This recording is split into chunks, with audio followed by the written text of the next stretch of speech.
सगो पभारी बयगो बिहरिया। ओ भाई साहब, पावर स्टार पवन सिंह ने तो बवाल ही मचा कर रख ये सॉन्ग लाकर। वैसे तो चुनाव में बवाल मचाई है, साथ ही गाने लाकर और भी बवाल मचा दिए और कई रिकॉर्ड बनाते और तोड़ते जा रहे हैं। नहीं, सबसे पहले इस गाने का लाइन सुनिए।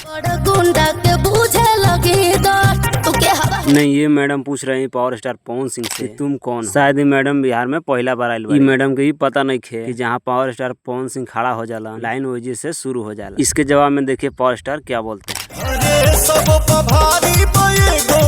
अरे भैया, अपना बारे में बताओ। ई दुनिया में के नहीं खे जाना 100 गो पर भारी एगो बिहारी होखेला। कहीं तू गरज देबो तो 100 गो का 200 बेहोश हो जी। पूरा बिहार के छोड़ो, अपना बारे में बतावा ये मैडम के। गर्मी बखून में या बाघ के करेंगे जा, सड़क की मिजाज तो फाड़ दे हम भेजा। सच में पवन भैया, तुम बहुत चटे बड़ा मर दे। तारा रंगदारी के किस्सा बतावे खातिर हमनी बानी, हमनी जाना तानी। अगर तू एक बार कोनो के गर्दन पकड़ लेबा तो ओकर गर्दनिया उखाड़िए के छोड़बा। तो पहले अपना बारे में बतावा इनका, तब न माहौल बनी।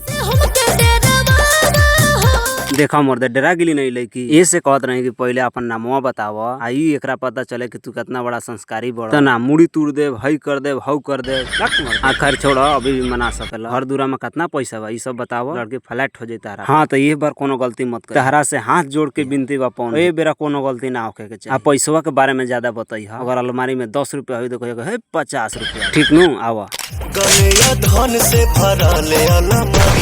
मर्दे, कहनी के पैसा के बात करे के बाद लमका लमका बन दिखाओ। अब हमरा समझ में आ गेल कि तहरा भी कोनो हीरोइन काहे नहीं की टिकट। जब इतना लमका लमका गन दिखाई कोनो लड़की रुकी छोड़ा, धन के बात मत कर। पहले कम से कम अपन नामवा तो बता दे एकरा। ये पवन भाई, ये बेरा मत गलती करी हो, हमरो इज्जत के सवाल बा। इतना बढ़िया अपन इंट्रोडक्शन दिया कि तोहरा वजिए सुन के बिगा जा। I am power star from Bihar. बस बस बस, इतना काफी बा एकरा। तो न पवन भैया, ये बतिया हम तारा कबे से कहत रही मर्दे, काहे ना सुनत रह? ओ अभी याद पड़ो, तू कहले रह पवन सिंह हो बेटा, मुंड बनने में थोड़ा टाइम लगता है। आई बतिया हमारे दिमागो में घुसते ना रहे। फाइनली एक बिहारी 100 पे भारी वेब म्यूजिक के यूट्यूब चैनल से रिलीज हो चुकी और आते ही कई सारा रिकॉर्ड बना रहा। अगर इस गाने की वीडियो की बात करें तो काफी जबरदस्त लग रहा है। और इसके अलावा पवन सिंह इस गाने में डांस भी करते हुए नजर आ रहे हैं। इसके अलावा इस सॉन्ग में उन्होंने बहुत ज्यादा एक्शन भी किया और तारीफ करना होगा वीडियो डायरेक्टर, उन्होंने कमाल का वीडियो डायरेक्ट किया। इस गाने के लिरिक्स भी सही और आने वाले कुछ दिनों में ये इंस्टाग्राम में ट्रेंड भी करने वाला। हाँ, म्यूजिक थोड़ा पुराना है लेकिन पावर स्टार पवन सिंह की आवाज और गोल्डी यादव की आवाज ने म्यूजिक को भी नया कर दिया। कुल मिलाकर वीडियो और ऑडियो काफी जबरदस्त। और इस सॉन्ग में जो एक्टिंग किए हैं वो भी काफी अच्छे कलाकार। और ये सॉन्ग यूट्यूब पर आते ही यूट्यूब को हैंग करा दिया। आप सभी को बता दूं कि मात्र 27 मिनट में व्यूज दिखा रहा है 22,618, लेकिन लाइक्स इसमें 10,000 से ज्यादा हो चुके। और ऐसा तब होता है जब यूट्यूब अपडेट नहीं कर पाता। तो अभी तक इस सॉन्ग को आप सुने हैं या नहीं, कमेंट करके जरूर बताएं। और अगर सुने हैं तो आपको ये सॉन्ग कैसा लगा वो भी कमेंट करें। और हाँ, अगर आप भी पावर स्टार पवन सिंह के फैन है तो इस चैनल को सब्सक्राइब कर दे, वीडियो को लाइक और कमेंट करके जरूर बताएं कि वीडियो कैसा लगा। तो चलिए मिलते हैं नेक्स्ट वीडियो में, तब तक के लिए जय हिंद, जय भोजपुरी।